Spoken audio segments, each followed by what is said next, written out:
Professor Jung, how many years have you lived in this lovely house by the lake at Zurich? It's just about 50 years. Do you live here now just with your secretaries and your English housekeeper? Yes. No children or grandchildren with you? Oh, no, they don't live here, but I have plenty of them in the surroundings. Do they come to see you often? Oh, yes. How many grandchildren have you? Oh, 19. And great-grandchildren? Oh, I think 8, and I suppose one is on the way.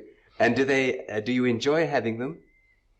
Well, of course it's nice to feel such a living crowd around oneself. Are they afraid of you, do you think? I don't think so. If you would know my grandchildren, they wouldn't think so. What? They steal my things. Even my hat that belongs to me, they stole the other day. Now, can I take you back to your own childhood? Do you remember the occasion when you first felt consciousness of your own individual self? That was in my 11th year. There I suddenly, on my way to school, I stepped out of a mist. It was just as if I had been in a mist, walking in a mist, and I stepped out of it, and I knew I am what I am. And then I thought, but what have I been before? And then I found that I was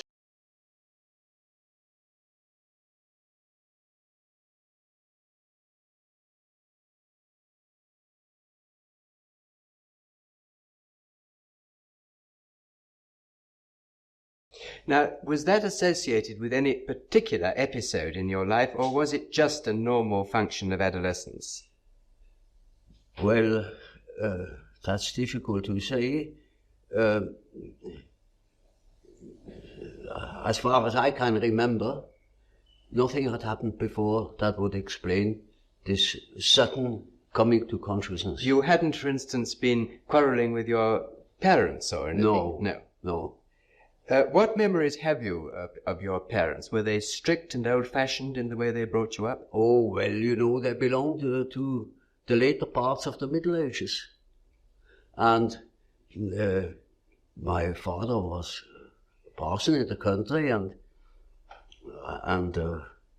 you can imagine what people were then, you know, in the 70s of the past century. They had the convictions in which people have lived since 1,800 years. How did he try to impress these convictions on you? Did he punish you, for instance? Oh, no, not at all. No, he was very liberal, and he was most tolerant, most understanding. Which did you get on with more intimately, your father or your mother? That's difficult to say. Of course, one is always more intimate with the mother. But when it comes to the personal feeling, I had a better relation to my father, who was predictable, than with my mother, who was, to me, a very problematical something. So, at any rate, fear was not an element in your relation with your father? Not at all.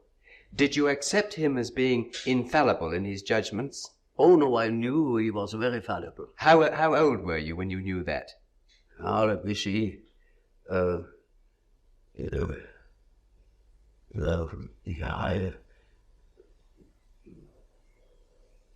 Perhaps 11 or 12 years old. It was hanging together with the fact that I knew I was. And from then on, I saw that my father was different. Yes. So the moment of self-revelation was closely connected with realizing the fallibility of your parents. Yes, one could say so. Now, what about... But I realized that I had fear of my mother, but not during the day. There she was quite known to me and predictable, but in the night I had fear of my mother. And can you remember why? Can you remember what that... I have not the slightest idea why. What about your school days now? Were you happy at school as a schoolboy? In the beginning, I was very happy to have companions, you know, because before I had been very lonely. We lived in the country, and I had no brother and no sister. My sister was born very much later, when I was 9 years old. And so I was used to be alone, but I missed it. I missed company. And in school it was wonderful to have company. But soon, you know, in a country school, naturally, I was far ahead. And then I began to be bored. What sort of religious upbringing did your father give you? Oh, we were Swiss Reformed. And did he make you attend church regularly? Oh, well, that was quite natural. Yes. Everybody went to church on Sunday. And did you believe in God? Oh, yes. Do you now believe in God? Now, difficult to answer. I know. I don't need to believe. I know. Well, now, turning to the next staging point in your life, what made you decide to become a doctor? That was in the first place a merely opportunistic choice. Originally, I wanted to be an archaeologist, Assyriology, Egyptology, or something of the sort. I hadn't the money. The study was too expensive. So my second love then belonged to nature, particularly zoology. And when I began my studies, I inscribed in the so-called philosophical faculty 2, that means natural sciences. But then I soon saw that the career that was before me would make a schoolmaster of me. I never thought I had any chance to get any further, because we had no money at all. And then I saw that didn't suit my expectations. You know, I didn't want to become a schoolmaster. Teaching was not just what I was looking for.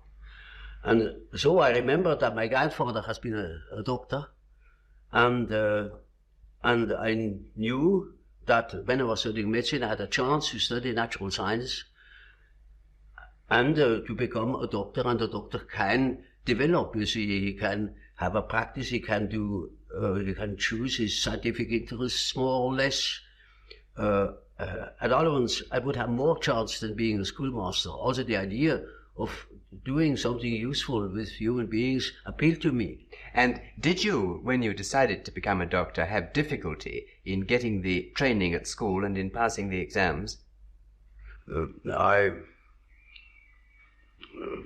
particularly had a difficulty with certain teachers that didn't believe that I could write a decent thesis.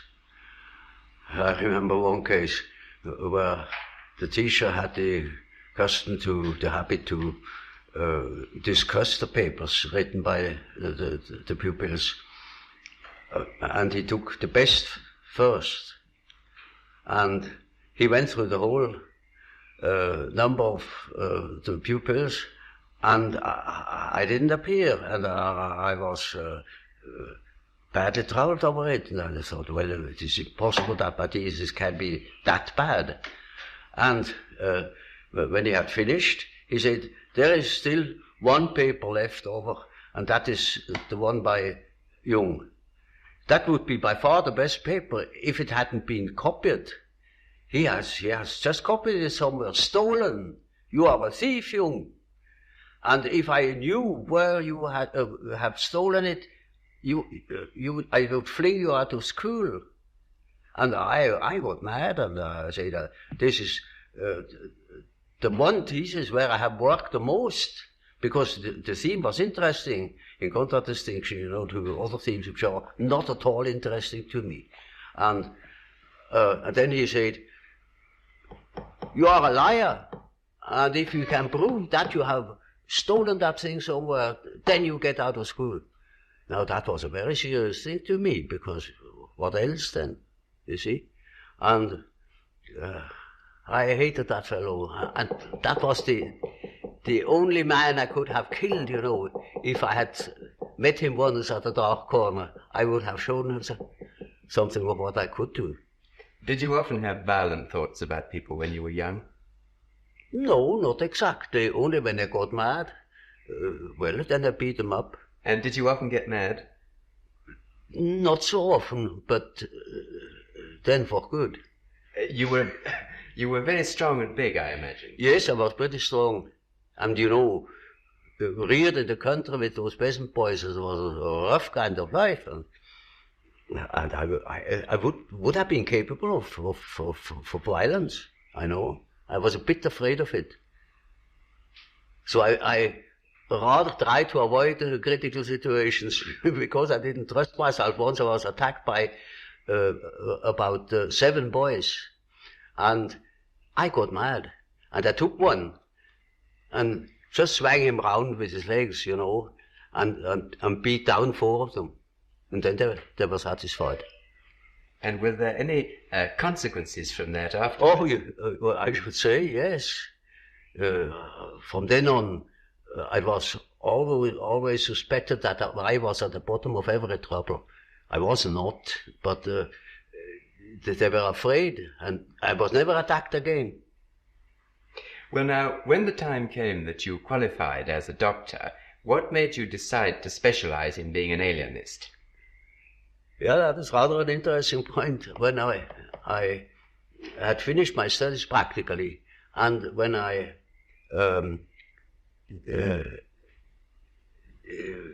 didn't know what I really wanted to do, I had a big chance to follow one of my professors. He was called to a new position in Munich, and he wanted me as his assistant. But then, in that moment, I studied for my final examination. I came across the textbook, a textbook of psychiatry. Up to then, I thought nothing about it, because our professor then wasn't particularly interesting. And I only read the introduction to that book, where certain things were said about psychosis as a maladjustment of personality. That hit the nail on the head. In that moment, I saw I must become an alienist. My heart was thumping wildly in that moment.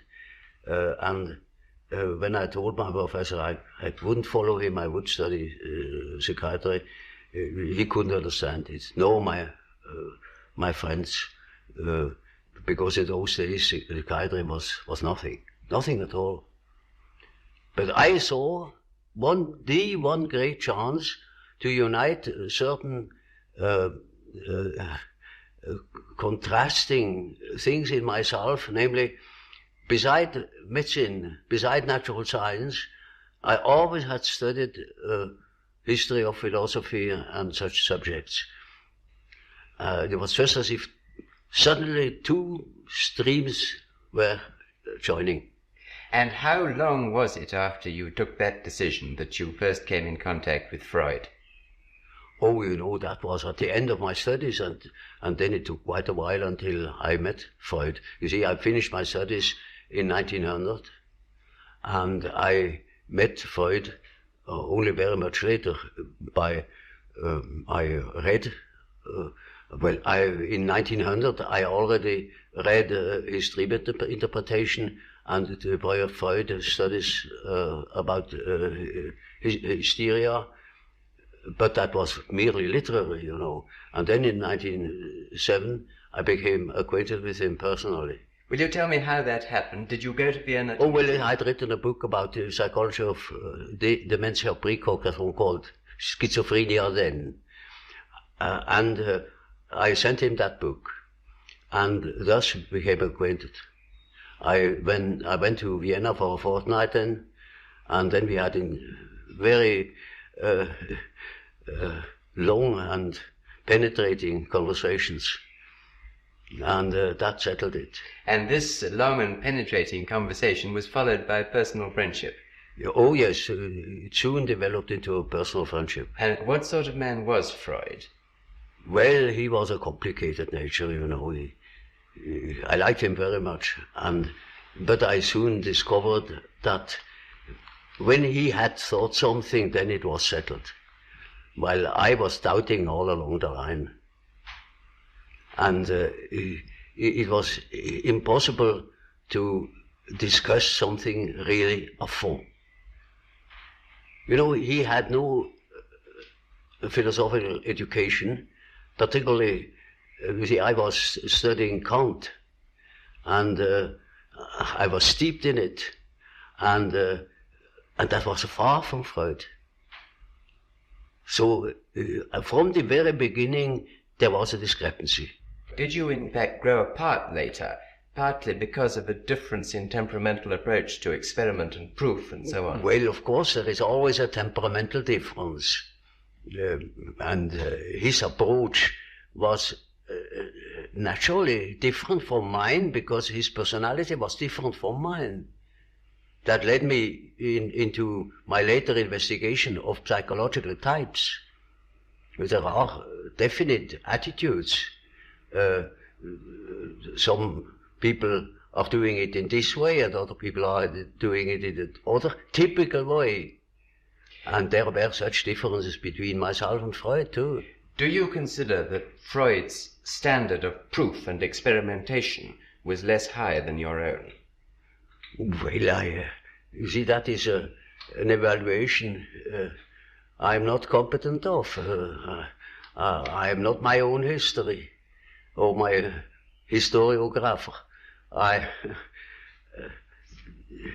With reference to certain results, I think my method has its merits. Tell me, did Freud himself ever analyze you? Oh yes, I had submitted quite a lot of my dreams to him, and so did he. And he to you, yes. Oh yes, yes. Yes. Do you remember now, at this distance of time, what were the significant features of Freud's dreams that you noted at the time? Well, that is rather indiscreet to ask. You know, there is such a thing as a professional secret. He's been dead these many years. Yes, but these regards last longer than life.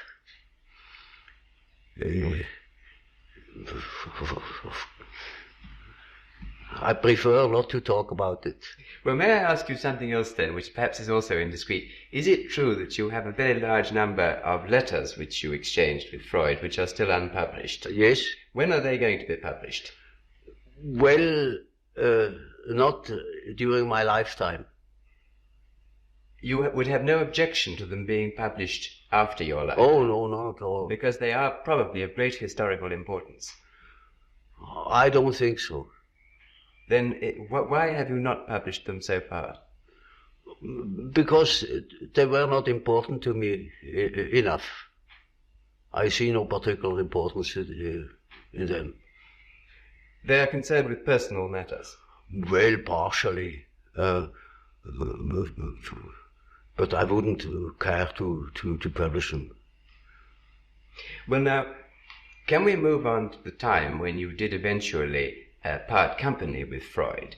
It was partly, I think, with the publication of your book, The Psychology of the Unconscious. Is that correct? That was the real cause. Well now, before you... Oh, I mean the final cause, because it had a long preparation. You know, from the beginning I had a reservatio mentalis. I couldn't agree with quite a number of his ideas. Which ones in particular? Well, chiefly his purely personal approach and his disregard of the historical conditions of man. You see, we depend largely upon our history. We are shaped through education, through the influence of the parents, which are by no means always personal. They were prejudiced, or they were influenced by historical ideas, or what I call dominance. And that is a most decisive factor in psychology. And we are not of today or of yesterday. We are of an immense age. Was it not partly your observation, your clinical observation of psychotic cases, which led you to differ from Freud on this? It was partially my experience with schizophrenic patients that led me to the idea of certain general historical conditions. Is there any one case that you can now look back on and feel that perhaps it was the turning point of your thought? Oh, yes.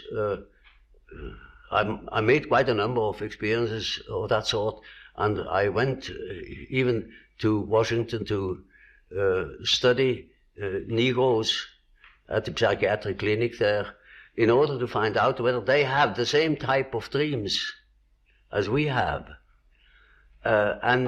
These experiences and others led me then to the hypothesis that there is an impersonal stratum in our psyche. And I can tell you an example. We had a patient in the ward. He was quiet but completely dissociated, schizophrenic. And he was in the clinic already for over 20 years. He had come into the clinic, as a matter of fact, being a young man, a little clerk, and did no particular education. And once I came into the ward, and he was obviously excited and called to me, took me by the lapel of my coat and led me to the window and said, "Doctor, now you must see. Now look at it. Look up at the sun and see how it moves. See, you must move your head too, like this, and then you will see the follows of the sun. And, that's the origin of the wind.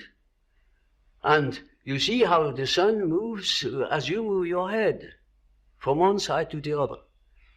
Now, of course, I didn't understand it at all. I thought, there you are, he's just crazy. But that case remained in my mind. And 4 years later, I came across a paper written by the German historian Dietrich, who had dealt with the so-called Mithras liturgy, a part of the great Parisian sorcerer Papyrus. And there he produced a part of the so-called Mithras liturgy. Namely, it is said there, after the second prayer thou wilt see how the disk of the sun unfolds. And you will see hanging down from it the tube, the origin of the wind. And when you move thy face to the regions of the east, it will move there. And if you move your face to the region of the west, it will follow you. And instantly I knew, now this is it. This is the vision of my patient. But how could you be sure that your patient wasn't unconsciously recalling something that somebody had told him? Oh no, quite out of question, because that thing was not known. It was in a magic papyrus in Paris, and it wasn't even published. It was only published 4 years later after I had observed it with my patient. And this you felt proved that there was an unconscious which was something more than personal. Oh, well, that was not a proof to me, but it was a hint. And I took the hint. Yes. Now, tell me, how did you first decide to start your work on the psychological types? Was that also as a result of some particular clinical experience? Less so. It was a very personal reason. Namely, to do justice to the psychology of Freud, also to that of Adler. and to find my own bearings. That helped me to understand why Freud developed such a theory, or why Arthur developed his theory, his power principle. Have you concluded what psychological type you are yourself? Naturally, I have devoted a great deal of attention to that painful question, you know. And reached a conclusion? Well, you see, the type is nothing static. It changes in the course of life. But I most certainly was characterized by thinking. I always thought, from early childhood on. And I had a great deal of intuition too. And I had a definite difficulty with feeling. And my relation to reality was not particularly brilliant. I was often at variance with the reality of things. Now that gives you all the necessary data for the diagnosis. During the 1930s, when you were working a lot with German patients, you did, I believe, forecast that a Second World War was very likely. Well, now, looking at the world today, do you feel that a Third World War is likely? I have no definite indications in that respect. But there are so many indications that one doesn't know what one sees. Is it trees or is it the wood? It's very difficult to say, because the dreams of people's dreams contain apprehensions, you know. But it is very difficult to say whether they point to a war, because that idea is uppermost in people's mind. Formerly, you know, it has been much simpler. People didn't think of a war. And therefore, it was rather clear what the dreams meant. Nowadays, no more so. We are so full of apprehensions, fears, that one doesn't know exactly to what it points. But one thing is sure, a great change of our psychological attitude is imminent. That is certain. Why? Because we need more. We need more psychology. We need more understanding of human nature, because the only real danger that exists is man himself. He is the great danger. And we are pitifully unaware of it. We know nothing of man. Far too little. His psyche should be studied, because we are the origin of all coming evil. Well, does man, do you think, need to have the concept of sin and evil to live with? Is this part of our nature? Well, obviously. And of a redeemer?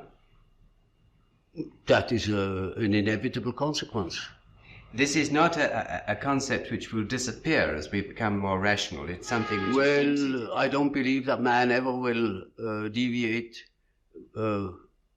from the original pattern of his being. There will always be such ideas. For instance, if you do not directly believe in a personal redeemer, as it was the case with Hitler, or the hero worship in Russia, then it is an idea. It is a symbolic idea.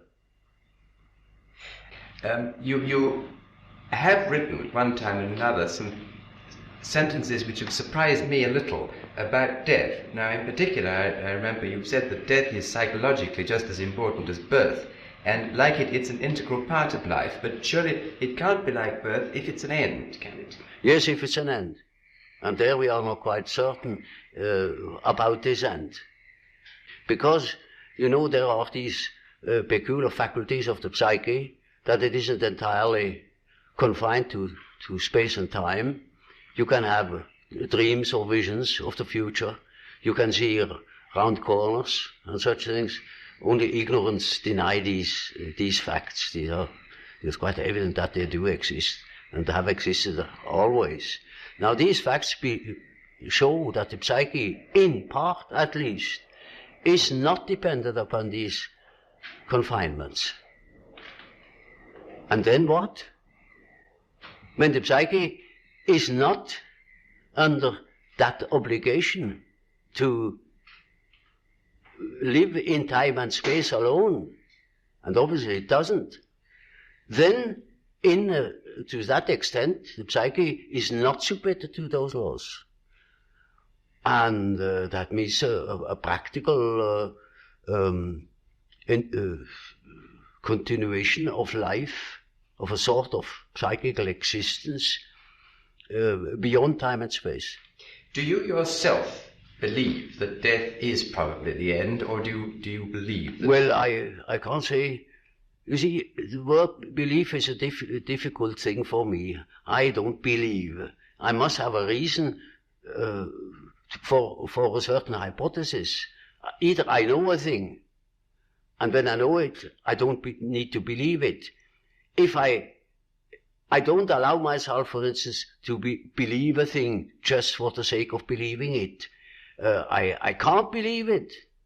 But when there are sufficient reasons for a certain hypothesis, I shall accept these reasons, naturally, and should say, we have to reckon with the possibility of so-and-so, you know.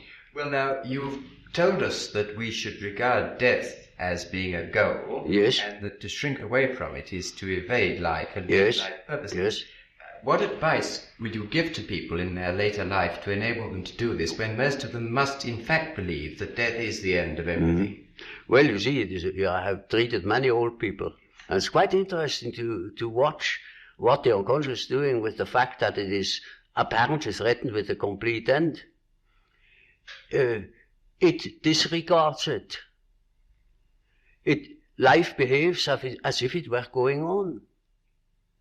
And so I think it is better for old people to live on, to look forward to the next day, as if he had to spend centuries. And then he lives properly.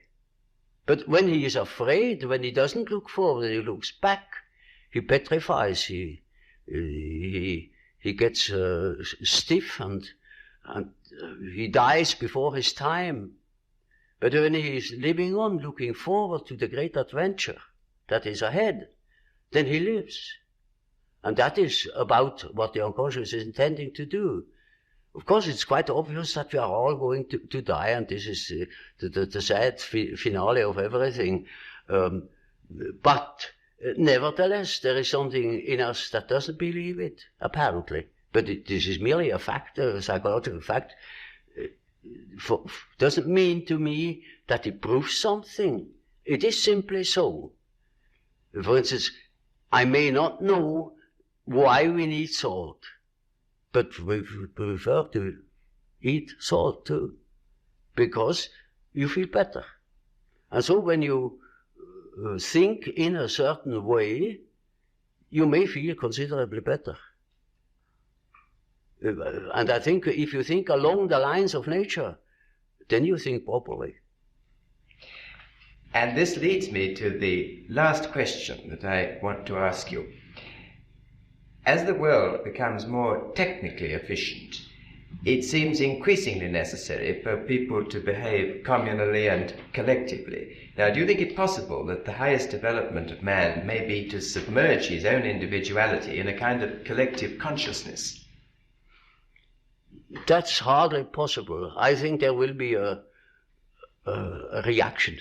A reaction will set in against this communal dissociation. You know, man doesn't stand forever his nullification.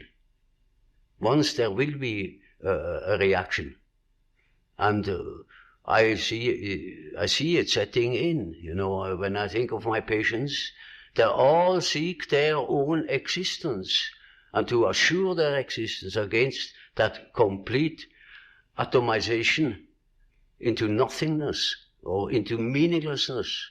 Man cannot stand a meaningless life.